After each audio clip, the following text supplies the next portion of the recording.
याद से ढूंढा था हेनरी कैवेंडिश नाम याद, ग्रेविटेशनल कांस्टेंट का भी मिल गया। इसका यूज क्वेश्चन को बहुत ध्यान से समझो, 2 बार मस्त एकदम अच्छे से पढ़ना है। आपको दूसरा स्टेप करना होगा, गिवन डेटा को the mass of the earth is 6 into 10⁻24 kg, moon is 7.4।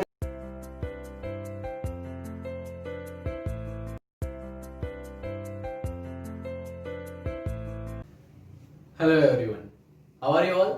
Okay, I hope आप सब ठीक होंगे। So in today's video we are going to discuss further about universal gravitational constant. ठीक है, लास्ट वीडियो में हमने क्या देखा था? तो इंट्रोडक्शन ग्रेविटेशन का और यूनिवर्सल लॉ ऑफ ग्रेविटेशन के बारे में mathematical term the formula F equals to G m1m2 by d² हमने डिराइव किया था। Okay, so we will going to discuss the universal gravitational constant, जो कि लास्ट टाइम हमने रखा था कांस्टेंट ऑफ प्रोपोर्शनलिटी को हटाने के लिए। ओके, तो सबसे पहले हम फॉर्मूला लिख देते हैं। That what is that? The formula is, अब सबका ध्यान एकदम इधर रहना चाहिए, ठीक है, नहीं तो तकलीफ हो जाएगी। F इक्वल्स टू क्या आ रहा है? Gm1m2 by d²। Gm1m2 by d². What is it? This is the formula of gravitational force. F stands for gravitational force. ठीक है, तो F equals to Gm1m2 by d²। अब हमने ये पढ़ा था कि G is the universal gravitational constant। तो G को थोड़ा डिफाइन करते हैं। सबसे पहले G को डिफाइन करना है तो हमको क्या करना पड़ेगा? G को सब्जेक्ट बनाना है फॉर्मूला का। तो G equals to what? G equals to, अगर मेरे को इसको सब्जेक्ट बनाना है तो ये बाकी का जो पूरा है इसको मेरे को सामने की साइड ले जाना होगा। चल भाई आजा, ऐसे तो नहीं आएगा। मैथमेटिक बेसिक आपको पता होना चाहिए that if something some term is there in denominator in division it will go with the multiplication sign. Okay, तो F इंटू क्या हो जाएगा? d²।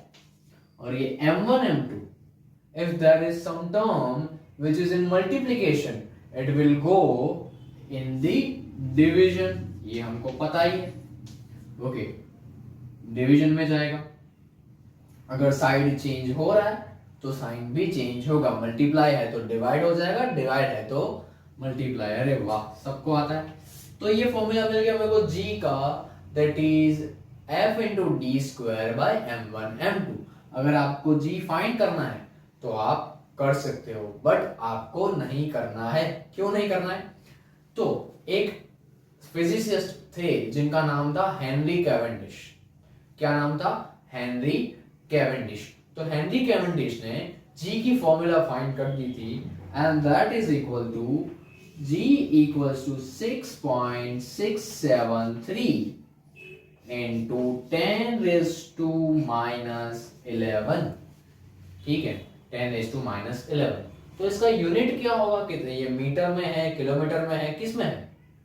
We have to derive, हम डिराइव करते हैं यूनिट। चलो वैल्यू उन्होंने ढूंढ ली, हम यूनिट ढूंढते हैं। क्या हो सकता है? देखो, फॉर्मूला से यूनिट इजीली मिल सकता है। कैसे? F फोर्स, फोर्स का यूनिट क्या है? न्यूटन। d², d मतलब डिस्टेंस, डिस्टेंस इनटू डिस्टेंस मतलब एक d का यूनिट हो गया मीटर, दूसरे का भी metre, metre into metre, that should be metre square. और डिनोमिनेटर में क्या है? m1 m2।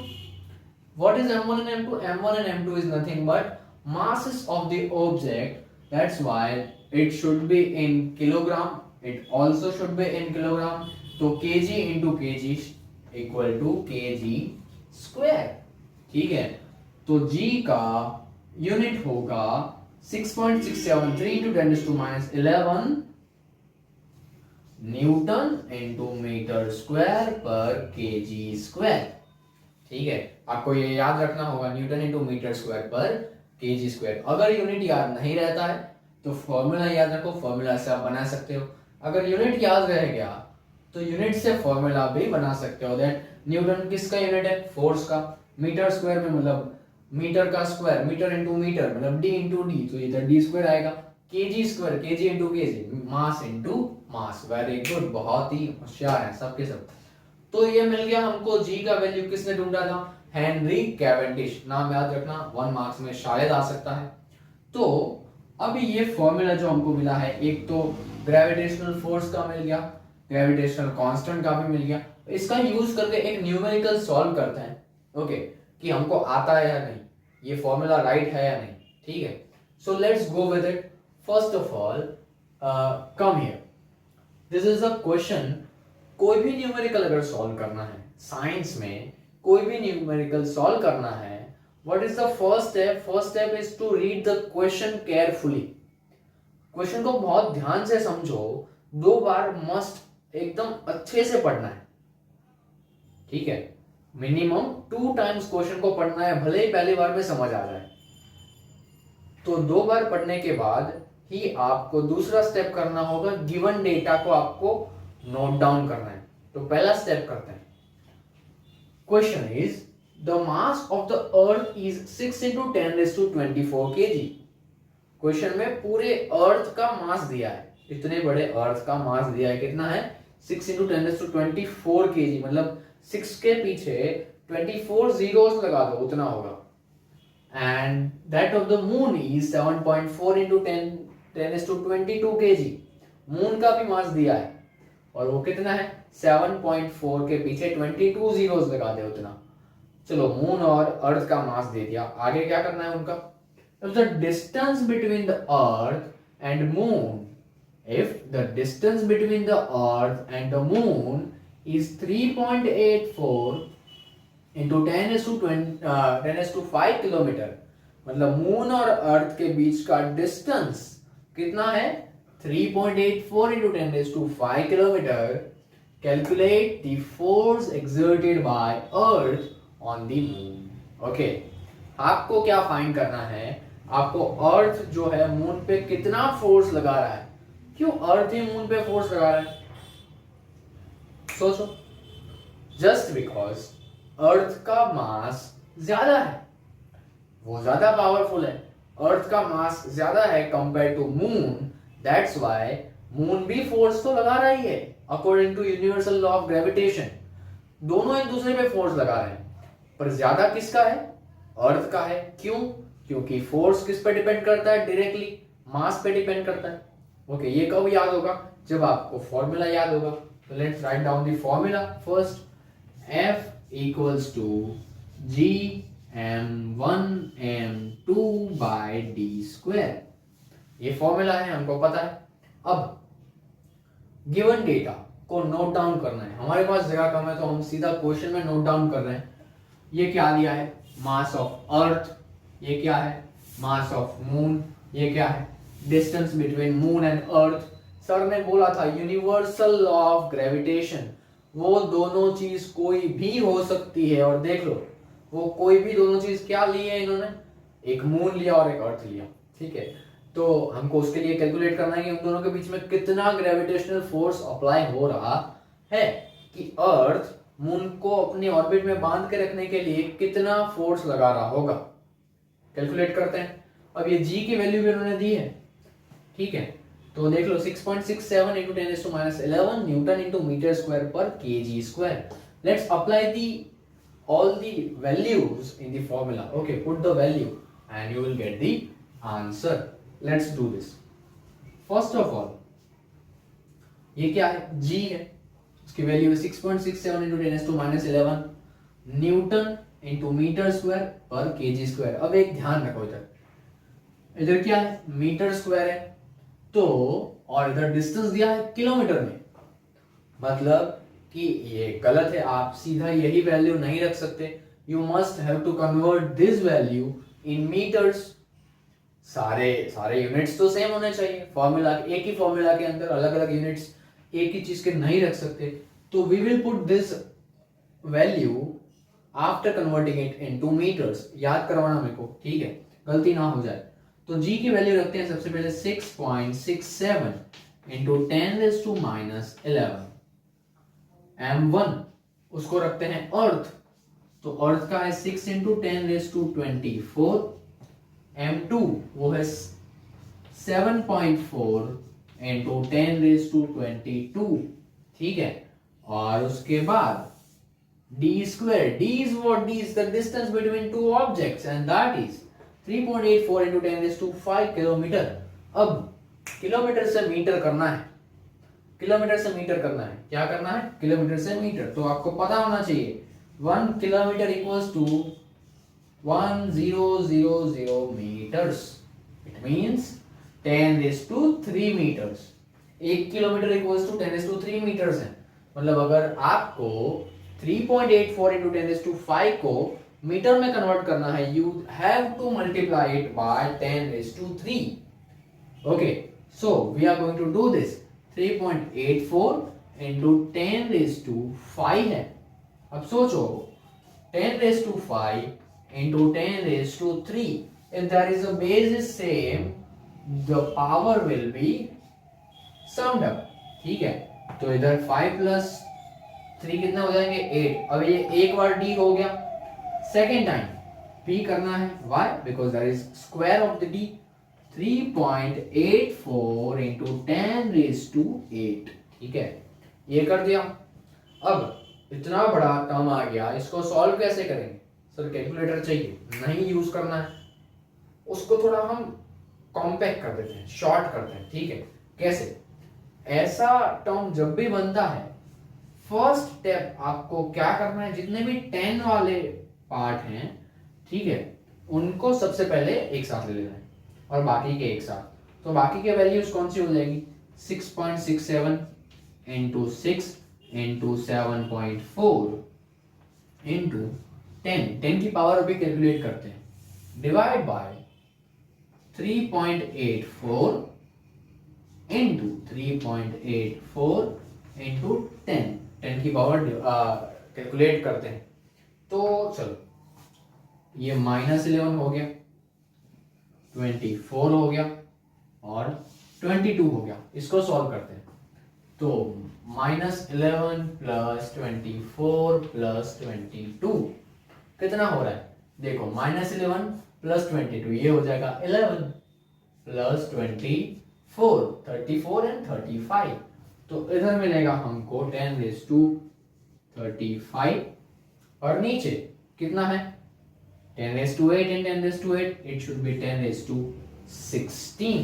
ओके, 10⁻16 हो गया। अब नेक्स्ट स्टेप क्या कर सकते हो?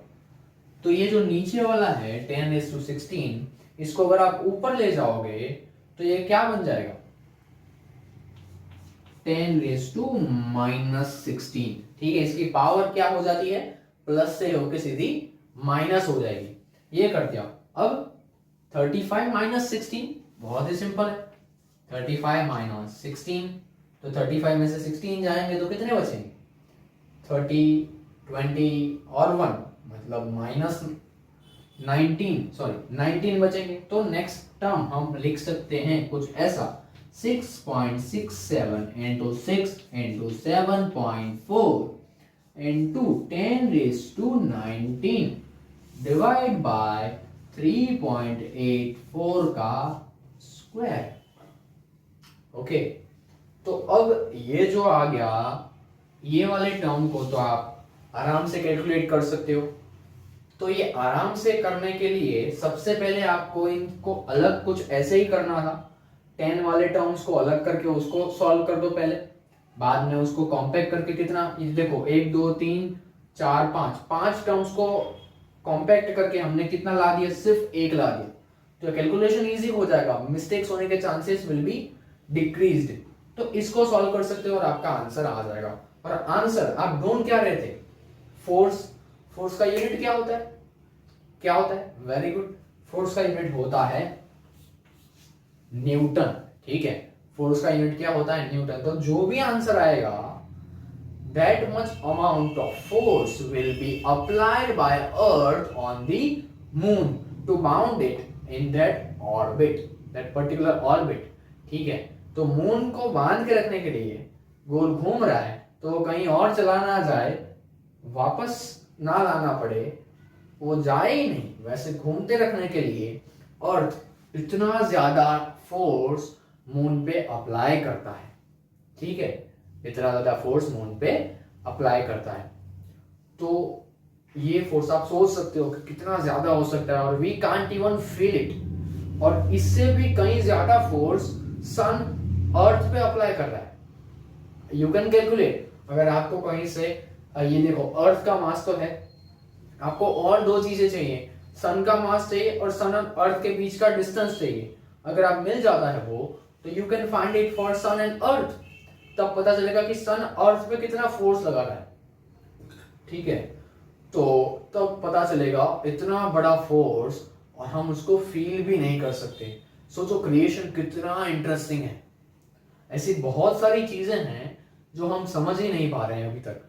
मतलब हमको समझनी चाहिए, उसमें इंटरेस्ट लेना चाहिए। हम बहुत सी ऐसी छोटी छोटी चीजों में लाइफ के अंदर बिजी हो जाते हैं जो मैटर ही नहीं करती। सोचो अब ये वैल्यू हुई, ये जो भी आ जाए, ये 10:19, मतलब आगे 1 भी लग गया या 2 भी आ गया इसका आंसर, तो 2 के पीछे 19 जीरोस होंगे। कितना बड़ा वैल्यू है, इतना बड़ा फोर्स अप्लाई हो रहा है और हमको फील तक नहीं हो रहा है। ये इट्स टू मच इंटरेस्टिंग, ठीक है। तो इसीलिए मेरे को साइंस बहुत अच्छा लगता है कि ये हमको क्यूरियस बनाता है कि ये चीज ऐसी क्यों हो रही है, हमको रीजन फाइंड करने को बोलता है। ओके, एक्सप्लेन करता है कि this is happening because of that. So that's why आप बहुत अच्छे से इस चैप्टर को पढ़ सकते हो। आई होप आपने वो मूवी देखा होगा, gravity, that I suggested in last lecture. Okay, अगर नहीं देखा है अभी तक, I must tell you please उसको देखें, आपको बहुत ही पसंद आएगा, ठीक है। ये ग्रेविटी पूरा उसमें समझाया गया है कि हाउ ग्रेविटी वर्क्स। अगर ग्रेविटी नहीं है, अगर नहीं होता अर्थ पे, तो दुनिया कैसी होती, हमारी लाइफ कैसी होती, वो सब उस मूवी में है, ठीक है। तो मस्ट वॉच इट, आपको मिल जाएगा इंटरनेट पे। तो मिलते हैं नेक्स्ट वीडियो में, तब तक के लिए आप ये कॉन्सेप्ट्स को अच्छे से पढ़ते रहिए, टेक्स्ट बुक में भी देखिए, आपको अच्छे से समझ आएगा। नोट्स नोट डाउन भी करते रहिए, एग्जाम के लिए काम आएंगे, ठीक है।